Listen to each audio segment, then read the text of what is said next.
तर अंबादास दानवे यांनीही मनोहर जोशी यांच्या निधनावर प्रतिक्रिया व्यक्त केली आहे. पाहूया.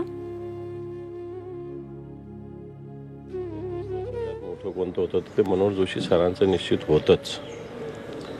त्यांच्यातल्या एक शिवसैनिक नगरसेवक पदापासून तर लोकसभेच्या अध्यक्षापर्यंत एक शिवसैनिक पोहोचू शकतो हे त्यांनी दाखवलं.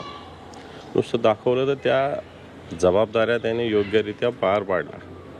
आणि सगळ्यात महत्त्वाचं शिस्त, काटेकोरपणा, संघटनेप्रती निष्ठा ही सरांकडून शिकली पाहिजे. कारण जेव्हा सर मुख्यमंत्री असताना त्यांना शिवसेना प्रमुखांनी राजीनामा द्यायला सांगितलं तर साधं त्यांनी रिप्लाय करून फोन करून विचारलं सुद्धा आणि डायरेक्ट राज्यपालांकडे जाऊन राजीनामा दिला. हे मी का सांगतोय की आजच्या काळात पदाला चिकटून राहणं, पदासाठी अनेक पक्ष बदलणारे लोक असताना मनोहर जोशी सरांनी त्यावेळेस एका आदेश नाही एक साधा कागद शिवसेना प्रमुख लिहून दिल्यावर राज्यपालाकडे राजीनामा देणारे मनोहर जोशी. खऱ्या अर्थानं आत्ताची जी पिढी आहे राजकारणाची सगळ्या पक्षाची, फक्त शिवसेनेचीच नाही, याने एक आदर्श घ्यावा. त्यांचा टापटीपणा, त्यांचा वक्तशीरपणा, वेळ पाळण्याची त्यांची पद्धती, एक डिसिप्लिन सरांकडूनच शिकली पाहिजे.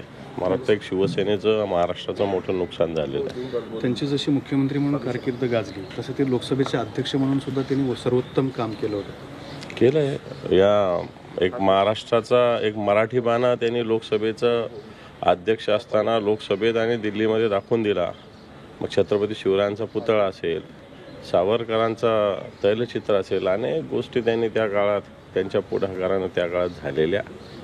निश्चित महाराष्ट्राची एक छाप दिल्लीमध्ये मनोहर जोशी सरांनी मावळणकरांनंतर जर कोणी सोडली असेल तर ती मनोहर जोशी सरांनी दिल्लीत सुद्धा सोडलेली आहेच.